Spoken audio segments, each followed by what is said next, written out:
هذا القرآن يوحدنا لطريق الخير يوجهنا الله تعالى أنزله. السلام علیکم ورحمۃ اللہ وبرکاتہ. الحمد للہ الذی لیس کمثلہ شیء وهو السمیع البصیر واشهد ان لا الہ الا اللہ وحدہ لا شریک لہ واشهد ان سیدنا و مولانا محمدا عبدہ ورسولہ اما بعد.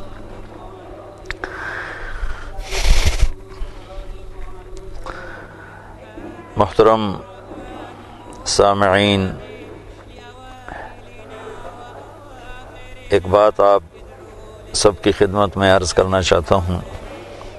چند دن پہلے میرے بیٹے عاصم کا ولیمہ تھا، تو اس مناسبت سے ایک بات میں نے وہاں ولیمے میں عرض کی تھی، وہی آپ سے بھی شیئر کرنا چاہتا ہوں. انسانی رشتوں میں جو سب سے اہم رشتہ ہے اور سب سے نازک رشتہ ہے اور سب سے بڑا رشتہ ہے، وہ میاں بیوی کا ہے. ہم یہ دیکھتے ہیں کہ اللہ تعالیٰ نے انسانیت کی ابتدا میاں بیوی سے فرمائی. آدم علیہ السلام اور حوا علیہ السلام، ان کا بنیادی رشتہ میاں بیوی کا قائم فرمایا. اس سے پھر آگے رشتے وجود میں آئے. جب اولاد ہوئی تو یہ ماں باپ بن گئے، جب شادیاں ہوئیں یہ سسرال بن گئے، جب آگے ان کی اولاد ہوئی تو یہ دادا دادی بن گئے، نانا نانی بن گئے.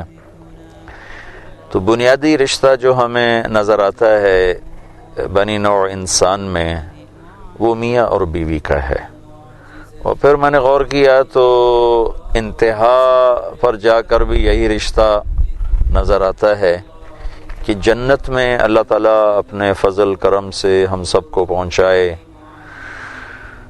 ساری کلمہ گو امت کو اللہ تعالیٰ پہنچائے.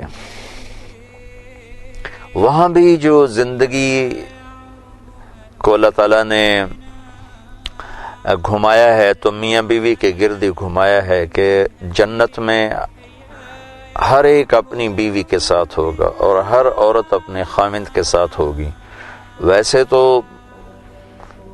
آپس میں ملنا ملانا، قریب قریب رہنا سب کچھ ہوگا. جنات عدن يدخلونها ومن صلح من آبائهم وازواجهم وذرياتهم والملائكة يدخلون عليهم من كل باب. میاں بیوی، ماں باپ، بہن بھائی، بچے بچیاں، اولاد سب ساتھ ساتھ ہوں گے، قریب قریب ہوں گے.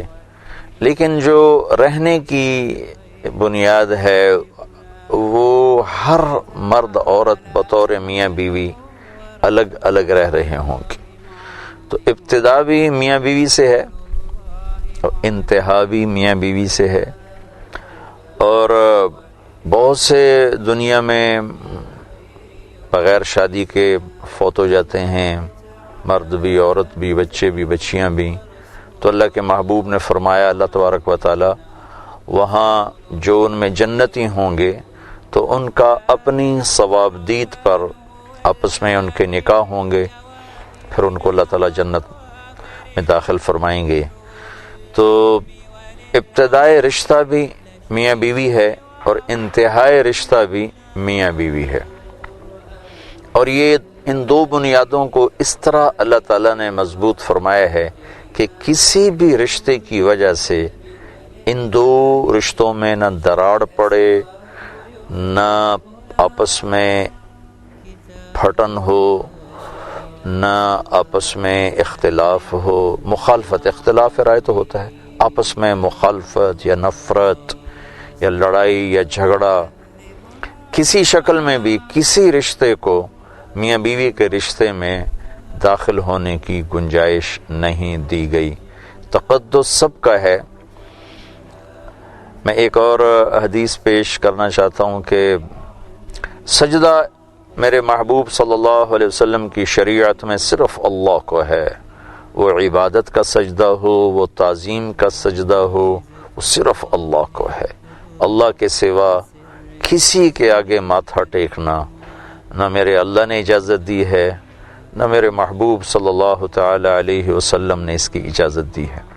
لیکن ایک عجیب بات آپ نے فرمائی، آپ باغ میں تشریف لے گئے ایک انصاری کے، تو اونٹ کی آپ پہ نظر پڑی تو وہ دوڑتا ہوا آیا اور آپ کو سجدہ کیا۔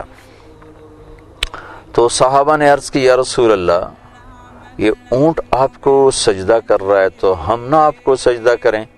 تو اس پر آپ نے فرمایا کہ میری شریعت میں اللہ کے سوا اور کسی کے لیے سجدہ جائز نہیں، ہاں اگر میں سجدے کی اجازت دیتا تو میں بیوی سے کہتا اپنے خامد کو سجدہ کرے۔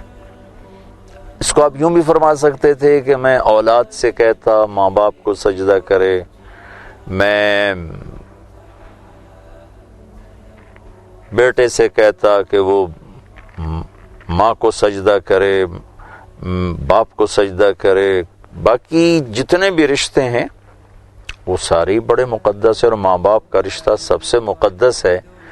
لیکن جو عظمت ہے اور جس نے برقرار رہنا ہے، جس پر نسل انسانی نے آگے چلنا ہے، تو اللہ تعالیٰ کے محبوب نے اس کو فوکس فرمایا اور یوں فرمایا، اگر سجدہ جائز ہوتا تو میں بیوی سے کہتا اپنے خامند کو سجدہ کرے۔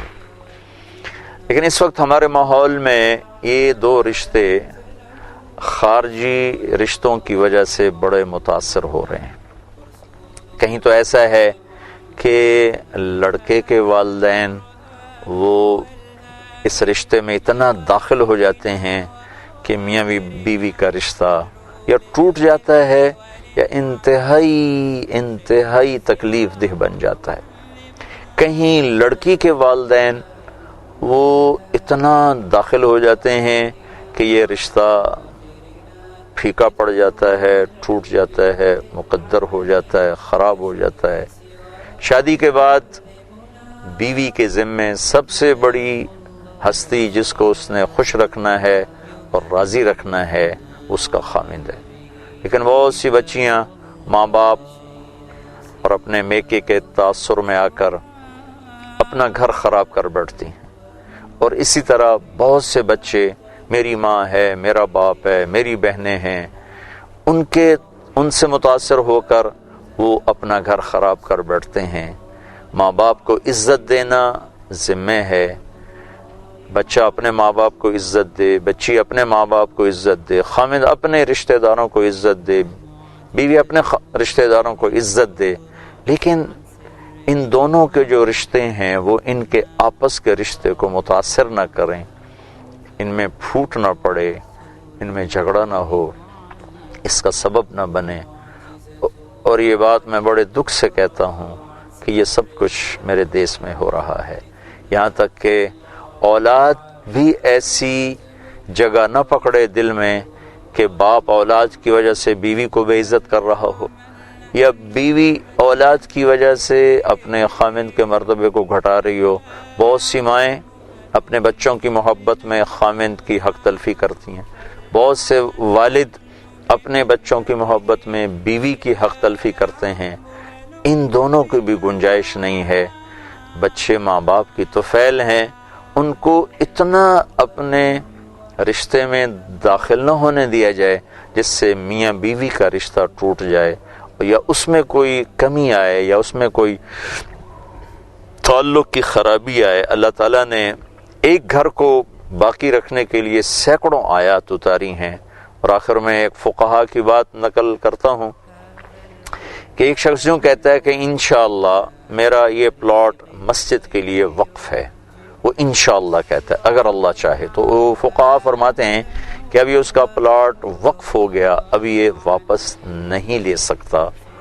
لیکن یہی شخص اگر یوں کہے کہ انشاءاللہ میری بیوی کو طلاق ہے، تو فقہا فرماتے ہیں کہ یہ طلاق نہیں ہوگی، کیونکہ اس نے اس کو مشروط کیا ہے اللہ کی منشا کے ساتھ کہ اگر اللہ چاہے انشاءاللہ تو میری بیوی کو طلاق، اور اللہ ہرگز نہیں چاہتے کہ کوئی شخص اپنی بیوی کو طلاق دے، تو لہٰذا یہ طلاق نہیں ہوگی۔ اللہ کے محبوب صلی اللہ تعالی علیہ وسلم نے ارشاد فرمایا، علی طلاق سے بچنا، جب بے جا بغیر کسی سبب کے طلاق دی جاتی ہے تو اللہ کا عرش کانپ اٹھتا ہے۔ اللہ تعالیٰ اس رشتے کو اللہ تعالیٰ نے بہت خوبصورت بنایا ہے، اور میں اپنے سارے سننے والوں سے کہوں گا اسے خوبصورت بنانے کی کوشش کریں۔ دائیں بائیں رشتوں کی قدر اپنی جگہ پر ہے، لیکن وہ اتنے داخل نہ ہوں کہ میاں بیوی کی زندگی مقدر ہو جائے، خراب ہو جائے اور اس میں بدمزگی پیدا ہو۔ ایسا نہ ہونے پائے تو زندگی بہت خوبصورت ہوگی، اور آگے اولاد پر بھی اس کے اثر ہوں گے، دونوں طرف کے خاندانوں پر اس کے خوبصورت اثر پڑیں گے۔ اللہ تعالیٰ مجھے آپ کو عمل کی توفیق بخشے۔ السلام علیکم۔